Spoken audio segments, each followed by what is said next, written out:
So hello and welcome. This webinar is hosted by National Farmers Union, and it is the first in a series of webinars that leads up to our 119th anniversary convention. Next week, we will be hosting a webinar titled Supporting Wellbeing in Agricultural Communities.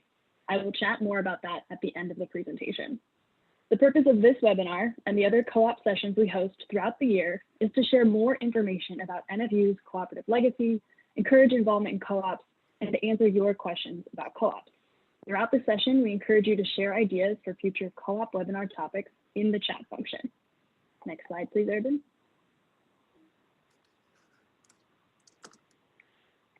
My name is Emma Lindberg, and I'm the Education Director at National Farmers Union. Joining me is our Education and Outreach Coordinator, Charlie Michael. Charlie and I are going to be your moderators today. Our host is Erbin Crowell. Erbin serves on the Board of Directors at New England Farmers Union and as Executive Director of the Neighboring Food Co-op Association, a cooperative association of food co-ops across the Northeast. Erbin is also the current chair of the Board of Directors of the National Cooperative Business Association. Next slide, please, Erbin. Thank you. Before we dive into today's topic, I wanted to review some basic Zoom housekeeping. We will be taking questions at the end of the webinar, but you are welcome to enter the questions into the Q&A box throughout the presentation. To access the Q&A box, click on the Q&A icon located at the bottom of your screen. If you would like to connect with Charlie or myself, feel free to reach us in the chat box, which is also located at the bottom of your screen. Please note that any questions you enter into the chat box can be read by everyone watching the presentation. All of the chats will be recorded, so if there are any unanswered questions, we will be able to capture them and hopefully answer them in a future webinar. We are recording this presentation, and we will post a copy of the session at a later date. Next slide, please, Erbin. Thank you. If you are unfamiliar with the National Farmers Union, our mission is to advocate for family farmers and ranchers through education, legislation, and cooperation. NFU is a grassroots organization, and we work on a wide variety of issues that affect American family farmers and rural residents. We would encourage all attendees to visit our website at nfu.org and explore the opportunities to become involved. Since our founding in 1902, we have been advocating for increased cooperative rights, and we have been committed to cooperative education and cooperative development. This is evident in our very rich co-op history. And again, I encourage you to visit our website to learn more. NFU is headquartered in Washington, D.C., but we would love to know where you all are joining us from. So please feel free to drop your state in the chat box so we can get an idea of who all is here today. And with that, I'm going to turn it over to Erbin.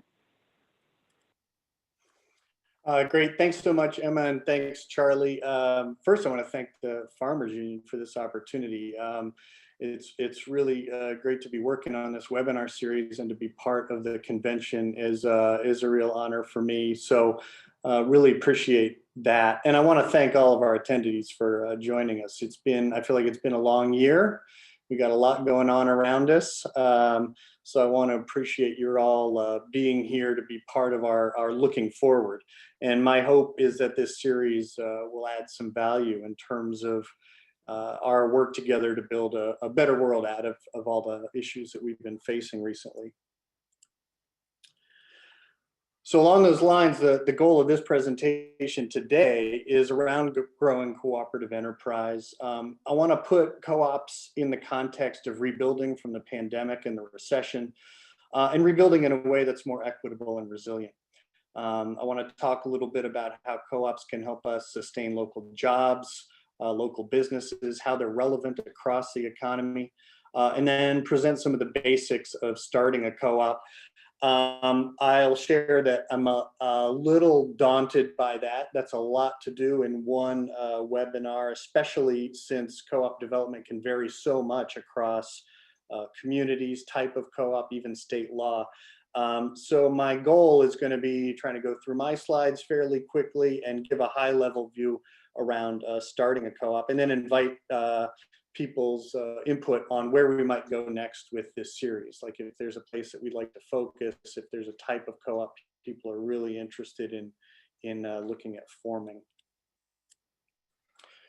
So just a little bit more on my background. Emma mentioned I'm the current chair of board of directors of NCBA CLUSA. Also a board member for New England Farmers Union.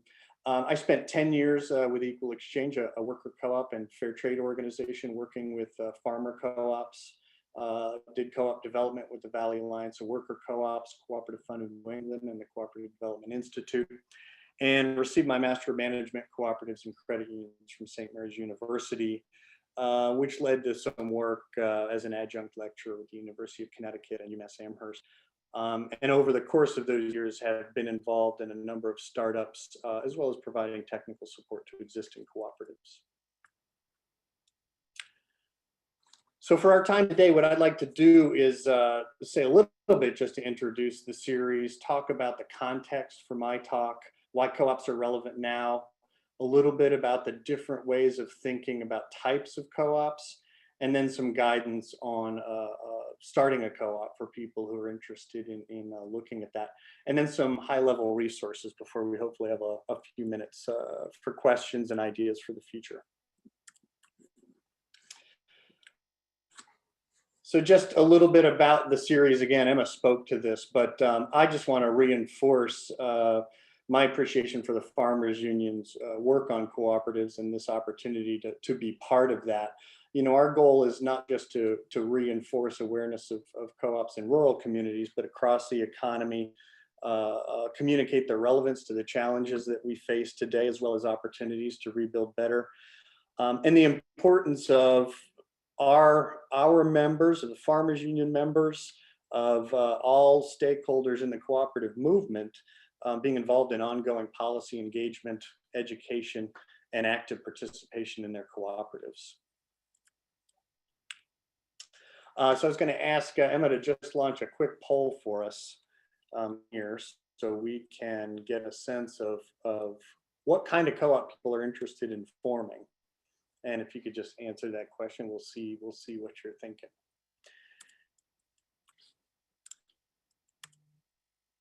And while you're doing that, I just wanted to share. So the first session, which I believe was back in October, Introduction to the Cooperative Movement, is actually available on YouTube if you ever want to watch that.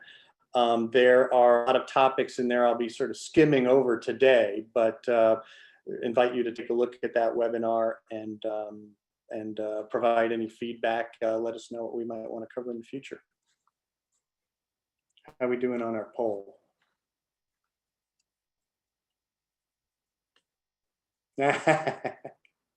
Awesome. This is great. So about 50% farmer co-ops, some worker co-ops, food co-ops. There was a purchasing co-op. So again, I'll talk about some of this at a high level and then invite your questions and feedback as we get toward the end. Having a little trouble controlling here. Here we go. So a little bit on our context. We're facing the largest recession since the Great Depression. We've got a wave of small business closures, large-scale unemployment and job instability, housing insecurity, hunger and food insecurity, climate change, welcome recognition of the challenge of systemic racism and economic inequality, division in government, which is really impeding the ability of government to respond to a lot of the challenges that we're facing. But within all that, you know, we've got some glimmers of the possibility and opportunity to rebuild better.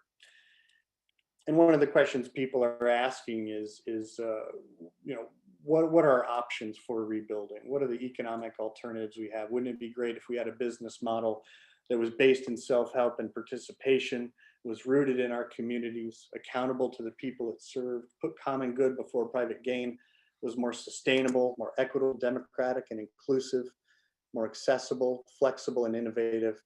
And wouldn't it be great if it was a tested model, proven, and resilient? And I'm just going to touch on this a little bit. This is something I covered in the previous session. But what has always struck me about this is you know, co-ops have been the most important in our economy when we face challenges like this. In fact, the origins of the modern cooperative movement are really in the Industrial Revolution and the onset of capitalism. You know, people often think about capitalism as something that has been around forever, but modern capitalism, investor-owned business, and the cooperative model actually both emerged at the same time in the 1800s. And both, are viable ways of running the economy, albeit with different priorities. So in the 1800s, the Rochdale Society of Equitable Pioneers formed a member-owned grocery store. This, reflected the food insecurity for working people at the time. And their goal was simply to provide healthy, affordable food. But their broader vision was to create a viable economic alternative, a cooperative commonwealth that could be guided and controlled by working people. And they're credited with establishing the principles for modern cooperative enterprise. I always like to emphasize that the pioneers didn't invent this model out of thin air.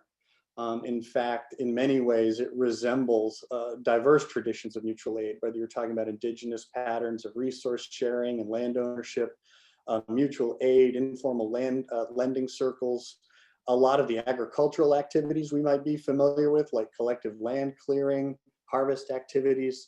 They were also building on a lot of experiments in cooperative enterprise, some of which succeeded and many, many of which failed.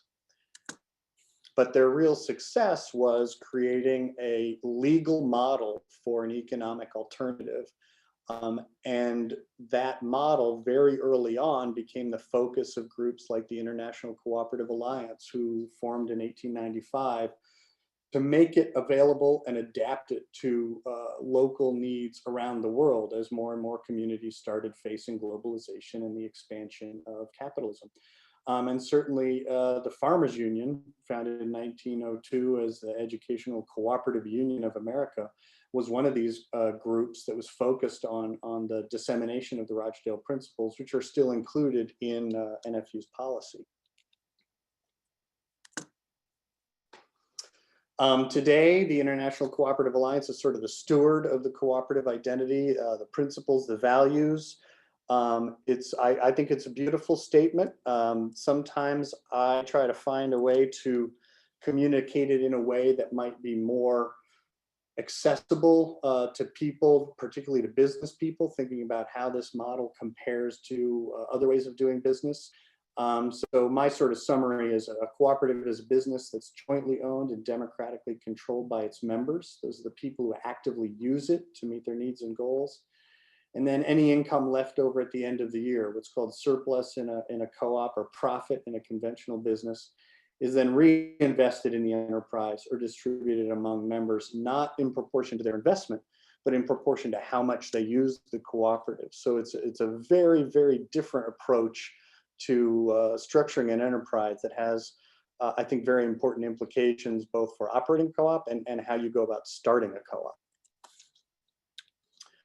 The other thing that's important to notice is co-ops today are much more common than most people think. There are about 1 billion members worldwide. 1 in 3 people in the US are members of co-ops. Globally, more people are members than directly own stock in investor-held corporations. Majority of US farmers are co-op members. They're also very innovative and successful. And while it's not very easy to learn about them in business schools, they are very important players in the global economy. So part of the reason I raise that is if you want to start a co-op, one of the most important things you've got to do is figure out how you're going to make the case. Like, why are you starting a cooperative? Why would someone join it? Why would you convert a business? Why would someone invest money? What do co-ops offer today? And that's part of what I want to get to as sort of an intro to how to go about starting a co-op. One place to start is to think about how co-ops have helped us in the past. My personal perspective is that co-ops have always been important and they always add value, but there's definitely points in history where you can see that co-ops made an enormous difference in people's lives, whether they were addressing market failures where private enterprise or government were not meeting people's needs. They've been very important helping small players such as family farmers successfully compete against investor-owned corporations and economic consolidation. And they play an important role in enabling producers, workers, and consumers to have an alternative to that sort of investor-driven model. which especially in cases of monopoly is often seen as our only choice.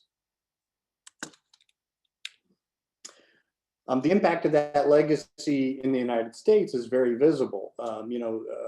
Co-ops played a crucial role in helping rural communities electrify, enabling farmers to access power. And even today, more than half the US landmass is powered by co-ops.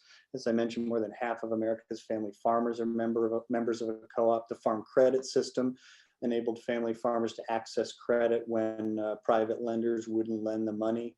And the mutual insurance model was also pioneered by farmers when insurance companies would not cover them. So how can we make the case for how co-ops can help us now? This was a question that came before the board of the National Cooperative Business Association in 2016 when we began a visioning process to try to define what we saw as the contribution of co-ops to the challenges that we face in the modern world. And around that same time, the Rockefeller Foundation released a report on the need for building a more inclusive economy that could better meet the needs of more people in their communities.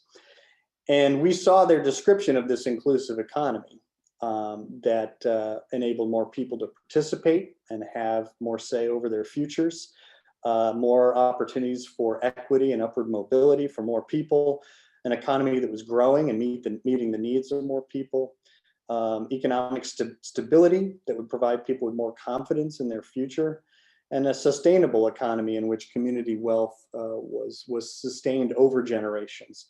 And of course, we looked at this and realized they were talking about co-ops. They just didn't realize it, and we had to figure out a way to communicate what they were missing about the cooperative model. And so we came up with this vision for NCBA Inclusive, which is to build a better world and a more inclusive economy that empowers people to contribute to shared prosperity and well-being for themselves and future generations. And then importantly, we started working with partner organizations to start developing research and policy recommendations on how cooperatives could fulfill that potential.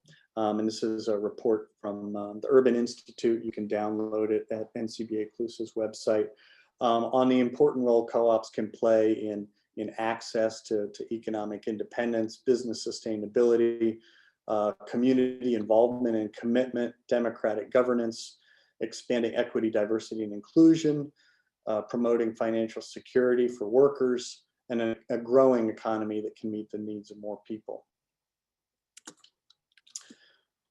So reports like that can be very valuable to people looking to start new co-ops to help them make the case and help people understand whether it's prospective members, local government, community members, funders on what it is that you're trying to accomplish through a co-op. At this moment of instability, there's a particular case to be made for the resilience of co-ops because they're owned by the people who actively use them. They root jobs and wealth and infrastructure in the community. And because they're more sustainable and resilient over time, they can contribute to a more sustainable local community. But for each startup group, sorry that photo's so fuzzy. You know, when you are doing your organizing, doing your recruiting, reaching out to prospective members, you'll want to figure out how to make all of those characteristics that I just laid out speak to whoever it is you're trying to communicate with. What is the unmet need that you're trying to meet in your community?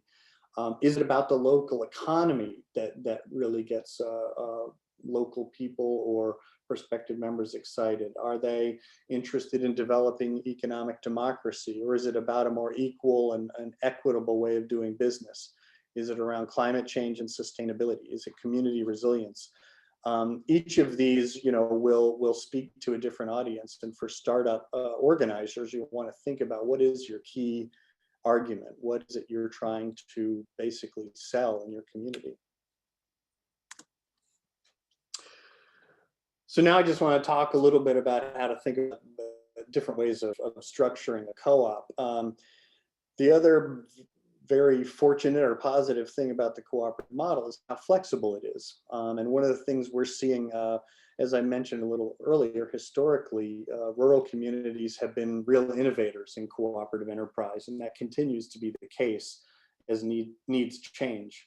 And one of the things we're seeing now is a whole new wave of rural cooperative innovation that's focused on emerging needs, whether it's home care for seniors or accessing broadband, clean energy, housing and childcare, food insecurity, whether it's on the producer end or the consumer end, platform co-ops for gig workers, information technology, and importantly, business succession and maintaining jobs as wave of baby boomers are set to retire, and we don't know if those businesses will continue to survive and thrive or not.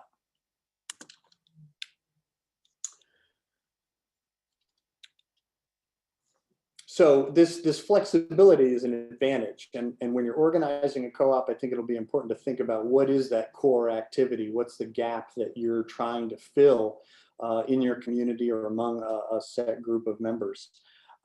Is it around providing livelihood, securing products and services, shelter? Is it producing and marketing products together? What is the core sort of activity that you want to accomplish, and why is a co-op a better way to do it?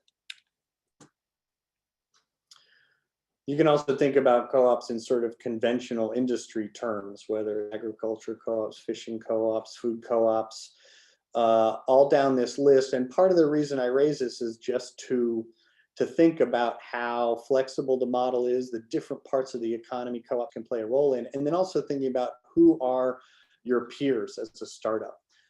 Because it's been my experience that those most successful startups are the ones that very early on took advantage of reaching out to other cooperatives, cooperative associations, and other types of support. And co-ops are extraordinarily collaborative in their willingness to share experiences and models and lessons with each other.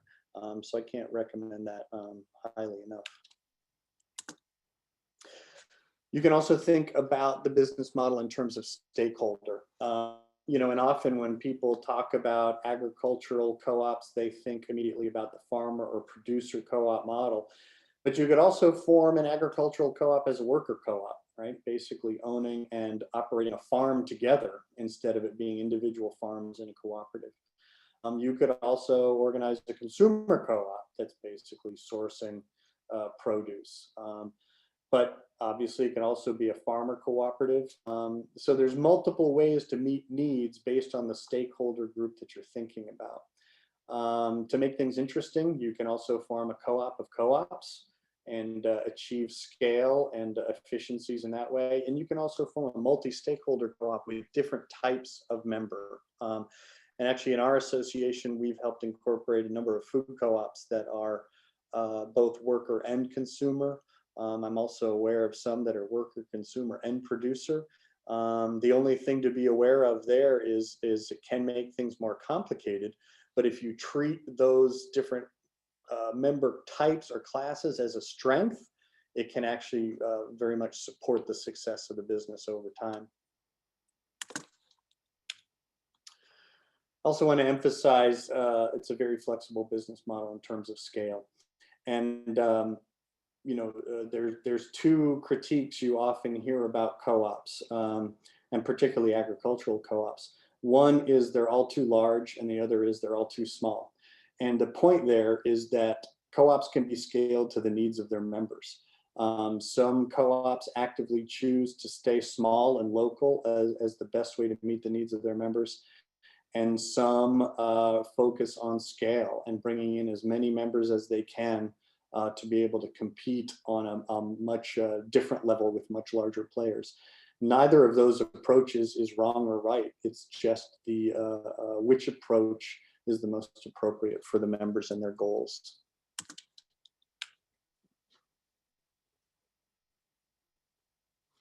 Hope I'm not going too fast, but I want to get to open time. So, steps to forming a cooperative. Whatever your answers to those previous questions, the basic steps to forming a co-op are pretty similar. But before I get into that, I did want to share a couple thoughts. Obviously, from my point of view, the cooperative model is a unique form of enterprise. And as a result, a lot of these sort of conventional business terms or economic terms that we might use don't translate very well. They're not very useful. For example, the term entrepreneur is usually, you think of an individual business person, sole proprietor, or some other sort of innovator who is looking to build up a model that can be then sold off. And this is very different from forming a cooperative. A cooperative really is a form of group entrepreneurship. It's a model designed for participation, for deliberation, for leveraging that participation to the benefit of the group and not necessarily for the individual or for private gain. I often use this funky word co-operative mostly to get people's attention and make a big deal out of why I think it's a different approach. But I think it is a really important thing to recognize going into starting a cooperative. It really is, it's a shared effort around shared innovation and shared benefit. And it's very important to recognize that going into the effort. Because, on the one hand, you could say starting a cooperative is like starting any business, except it's simply not, from my point of view and experience. And this is because co-ops are jointly owned and democratically governed, and you need to approach it in that manner to be successful. They're designed to meet shared needs and goals and maximize collective well-being. So if you have organizers or members going into it assuming that it's all about their individual need or their benefit or maximizing their individual profit, there's going to be difficulties later because it's not the right model for that approach. For all these reasons, cooperative organizing is really more akin to community organizing on top of launching a business. And from my perspective, these are all strengths of the model, but only if you consider them to be at the outset. And certainly, some of the cases where we've seen startup efforts run into trouble, or even existing cooperatives, is that sort of tension between collective well-being and individual gain. And it's not that those two, in a cooperative, it's not that those two efforts are in conflict. It's that the point should be that those two are the same, right? We all gain as individuals by collective gain, and that's what the model is designed to do. So paths to forming a cooperative. I just want to mention there's sort of two ways to approach this. One is to create a new business, which can be a long process. We've had a number of food co-ops that have organized for a decade or more before actually opening their store. But it is more flexible in terms of mission and purpose, and you'll be creating new jobs and infrastructure. Those are all really good things, but patience and persistence will be very important to cooperative organizing. Another way to approach it is to convert an existing business, which can be a lot quicker. You've got an existing customer base, systems, infrastructure, a going concern is already in place. And if you organize well, you stand to gain the skills and knowledge of the current owner and staff, right? An ideal situation is that the current owner, the current employees, maybe even some of the people who either shop there or provide raw materials to this business are excited to be members and become joint owners within the enterprise. And in doing so, we can retain existing jobs and infrastructure. And as I mentioned before, in the face of this sort of wave of baby boomers retiring, and now with the impact of the pandemic, I think the potential for cooperatives in transitioning businesses that might otherwise be lost into community ownership is a real opportunity. So very basic steps for forming a co-op. And I want to emphasize there's no shortage of lists for how to start a co-op out there. And I would say that they're probably all right. And your group needs to figure out which list makes the most sense to you. I put mine together with a few added things that I think are crucially important. And one of the first ones is just learning the basics of cooperative principles, the business model, the history. I think it's so essential both to make the case to prospective members, funders, et cetera, but also to sort of the stability and cohesion of the group moving forward, that you understand what it is you're actually trying to organize. Step two, share that idea with a core group of potential co-leaders. Form a steering committee of committed collaborative leaders. Work with them to draft a purpose or vision statement based on the needs that you're seeing in your community. Crucially, network with other co-ops and cooperative associations, both for the peer support, the learning, the guidance you can get. You may also learn that there's another co-op or effort out there that's already doing what you're trying to do, and it might be advantageous to try to work together. Conduct a realistic feasibility study and develop a business plan. I say realistic feasibility study because there's definitely quite a few examples I've seen out there, feasibility studies that, well, they just weren't realistic. They did not really assess whether it was consumer demand or the interest of potential members, the market that the business was going into. So it's really important to get someone who knows how to do a feasibility study to give you good information to work from. You'll want to raise initial funds and hire a project coordinator if possible. Incorporate under-state co-op statutes. I think, from my point of view, it's very important to actually use cooperative statutes to form a co-op for a variety of reasons. One, ensuring the rights of your members. Two, ensuring that the business is actually beholden to operating in a cooperative manner. And the statutes would fulfill both those requirements. 8, create a membership agreement and begin your outreach. 9, hold your first meeting of the membership and elect your initial board.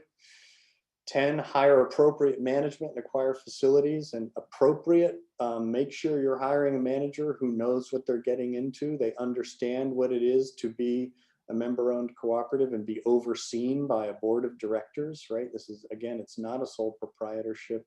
And it's not an investor-held business where your only goal is to maximize profit. It's being accountable to the needs and goals of members, which can be both a complicated task and also a really rewarding task.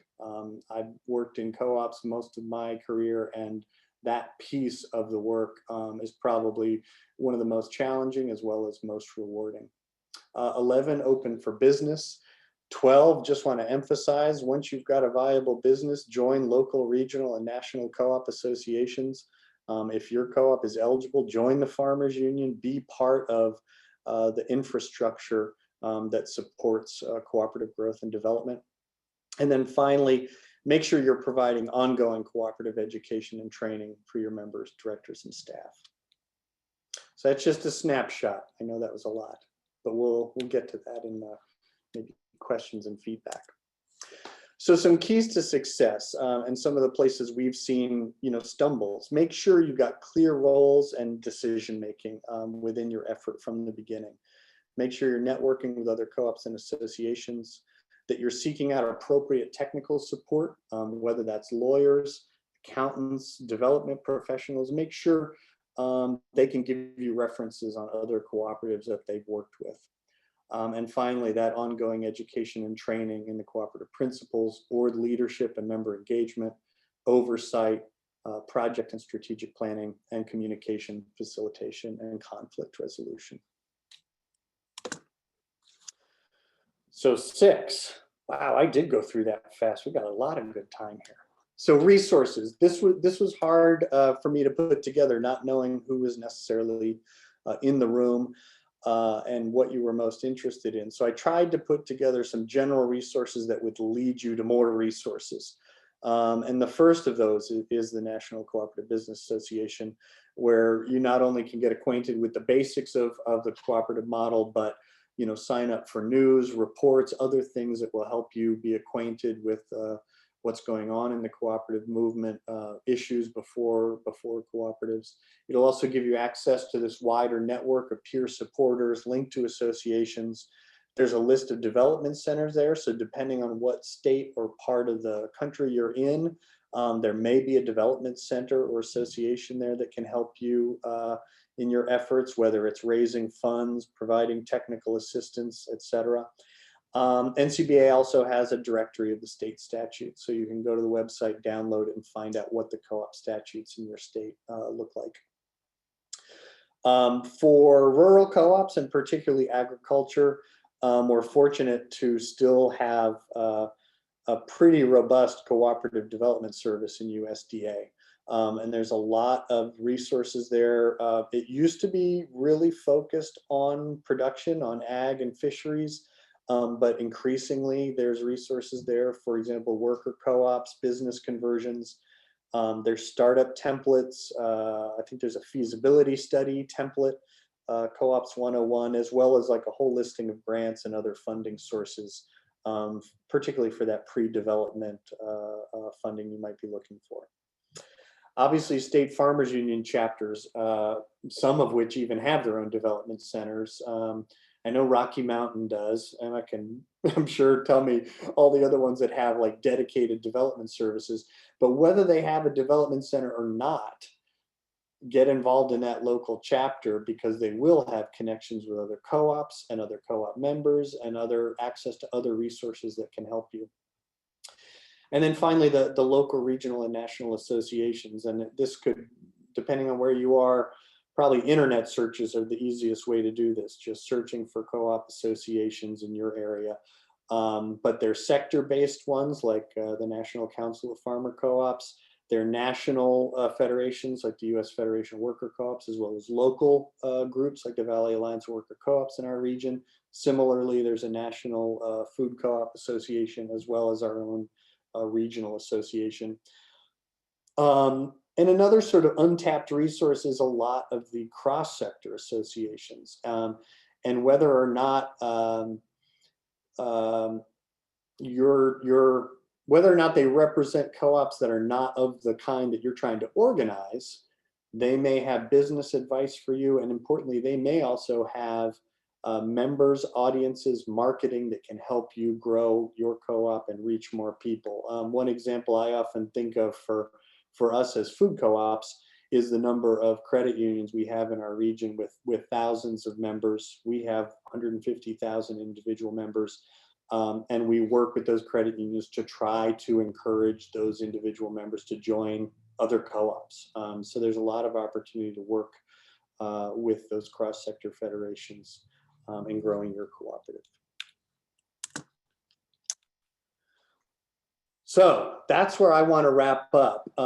Thank you so much for listening to me. I hope I didn't go too fast there, and I hope the information I shared with you was effective. I'm actually very excited we got a little extra time. I can't see the chat, but maybe we could move to any questions. Also welcome your feedback, and certainly, as Emma mentioned, any ideas you have for future webinars would be great.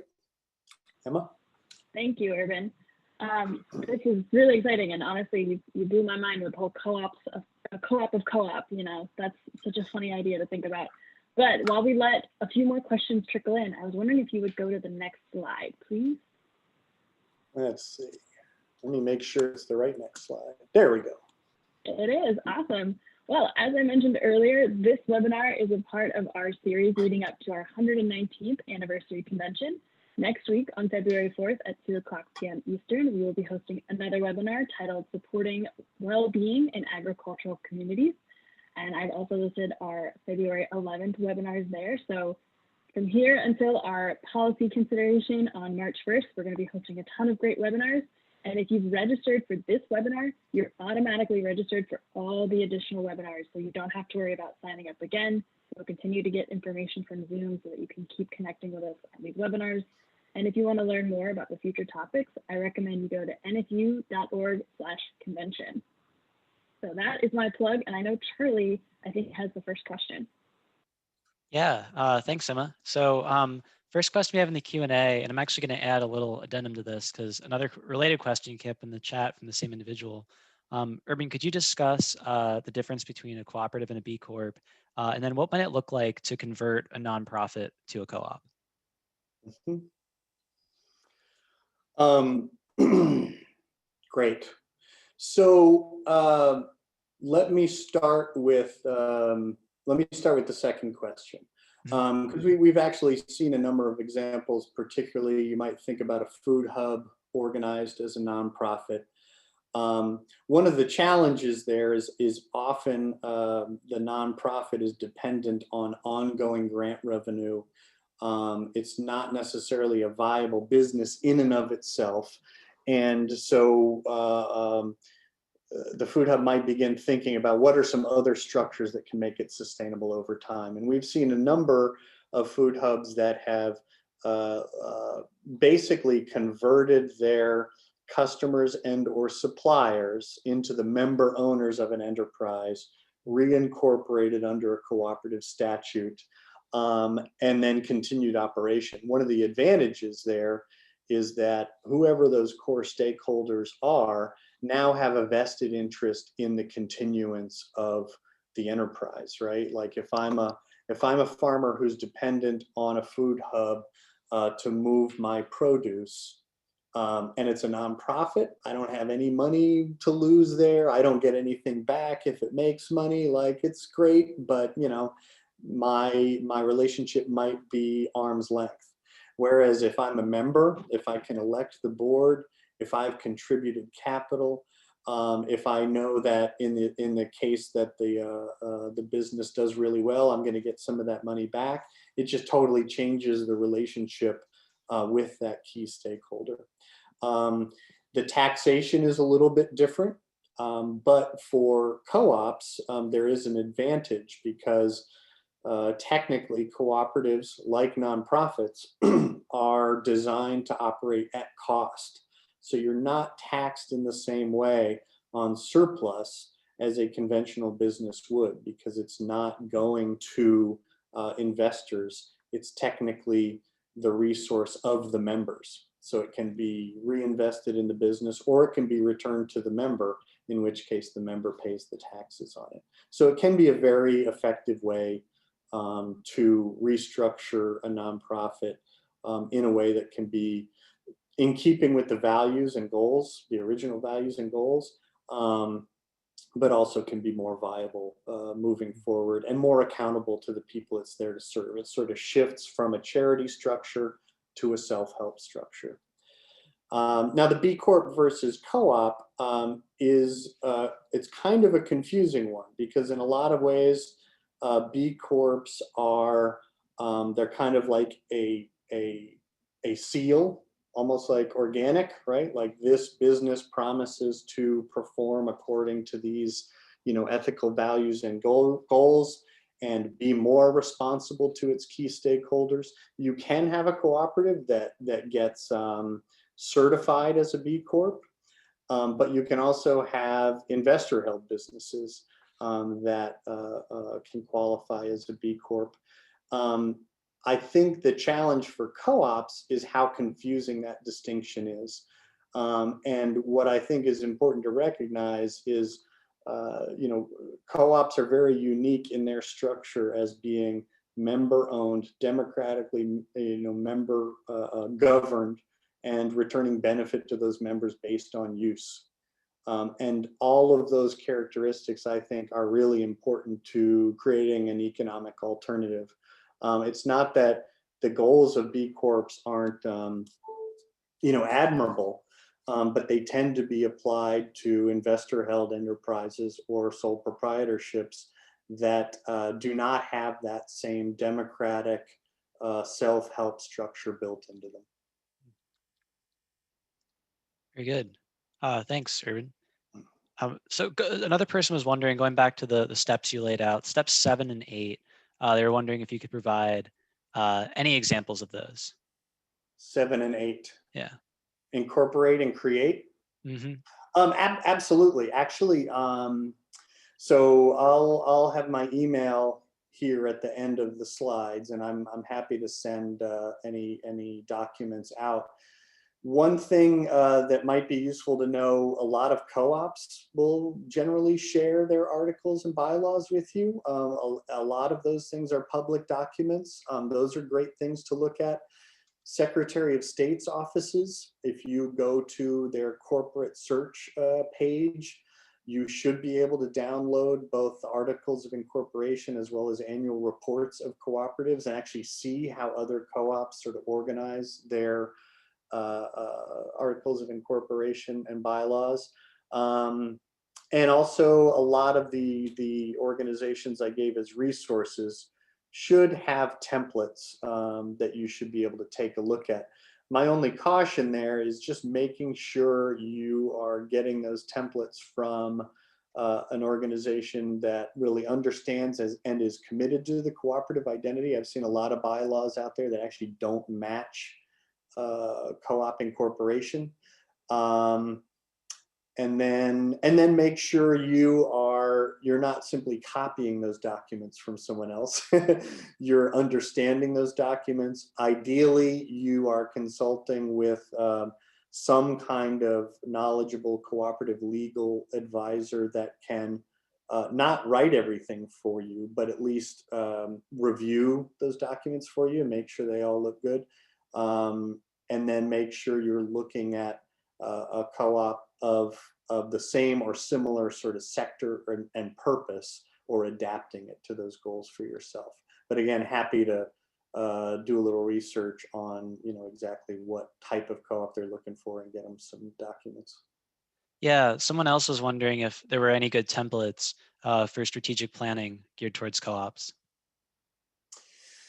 Yeah, definitely. I think that there are a couple. USDA for ag co-ops is a great resource for that. I'm sure there's some template business plans in there. In fact, I am sure I've looked at some of those.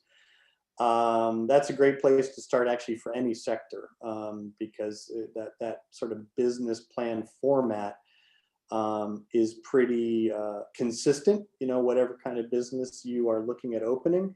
But one designed for a cooperative will organize sort of the strategic vision and planning process around members, right? Rather than around a sole proprietor or the needs of investors. So you'll want to start with a general co-op business plan and then sort of adapt it to your needs. Okay, got it. I really like this question a lot. Someone's wondering, for a co-op of suppliers, how do you calculate returning benefit based on use? Is it just relative to how much each contributes for sales? Or what does that look like? That's a great one. And I'd encourage you not to blow off the question at all, but encourage you to check out the previous presentation we did, because I got into what the meaning of patronage and what use is for different types of cooperative. Generally, supply, in my experience and talking to co-op lawyers, is around volume. But you can also structure it around value, right? The dollar value of the throughput. It gets really interesting when you talk about other sectors, right? Is generally in a consumer co-op, it's the dollar value of what you purchase. In a worker co-op, it's the hours contributed in a given year. So it can be confusing to think about use, but that comes back to the emphasis I was trying to place on education and really understanding the cooperative model, because it's not, I don't think it's that confusing once you understand the basics of it, right? Like, how do you use the entity as a member, and then how do you calculate patronage based off that use? Got it. The last thing I'll add to it is, depending on the type of cooperative, use can be defined in different ways. In the one you just described, I think it's pretty straightforward, but there is some flexibility in co-op law in terms of how you decide to define use. Very good. I think we have time for one more question, and I'm going to read this one in its entirety. It's a very good question, and also just gives you a nice shout out, I suppose, Erbin. Could you please share a brief history of Neighboring Food Co-op Association, including when it was founded, how many members it has, And then it looks like it actually maybe just disappeared from the Q&A there. Let's see. Oh, I have the text. Great. So this person says, your answer will illustrate how quickly an association like NFCA can gain in size and influence. We need more organizations like this. It is doable. Okay. Thanks for the question.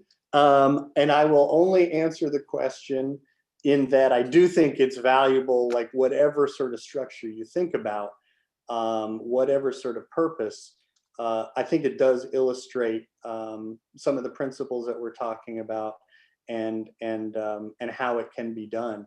The sort of prehistory of the NFCA is interesting because there used to be a cooperative distribution warehouse in our region back in the 70s up until the 90s. And this was a warehouse owned by, it was actually multi-stakeholder. It was owned by all the food co-ops and the employees, and it distributed produce and other products to our co-ops.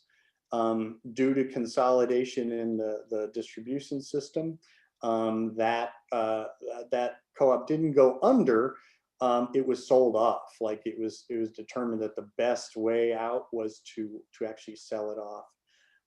And that was in the 90s. And then in the ensuing years, our co-ops in this region realized what they'd lost with that sale.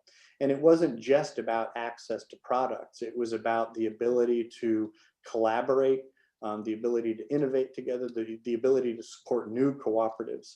And so they started dialoguing again. This was both general managers and board members having informal discussions about what it would look like to restart a co-op. And then in, I believe it was 2007, this group of steering committee leaders, after going through some scenario planning, put together a manifesto on what they wanted to accomplish if they did restart the association. And I was fortunate to be, I was actually working at another organization at the time, but I was fortunate to be part of those discussions. And they asked if I would apply for the job to help them take the next step, go from this manifesto to an incorporated association and a business plan and define what we were going to do. And that was incorporated actually 10 years ago, this coming March. And in addition to sort of the peer support and collaboration about, let's see, so we're at 40 members right now, member cooperatives, 150,000 individual members. A quarter of our members are startups. So it's existing cooperatives using their resources to start new co-ops.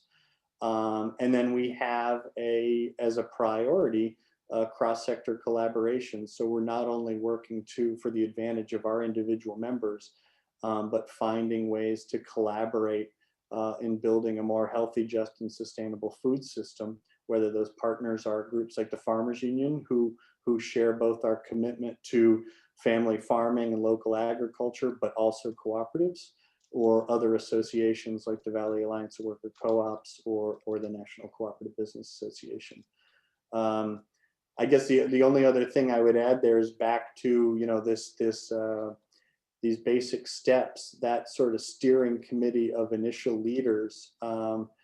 We're just an extraordinarily collaborative and visionary group of specifically cooperative leaders who really understood what it was to be a co-op and why it mattered to support one another, which was key. So I'm very lucky. Thank you, Erbin. I was wondering if you wouldn't mind jumping back to the slide with your contact information. Yeah. Great. Ooh. There we are.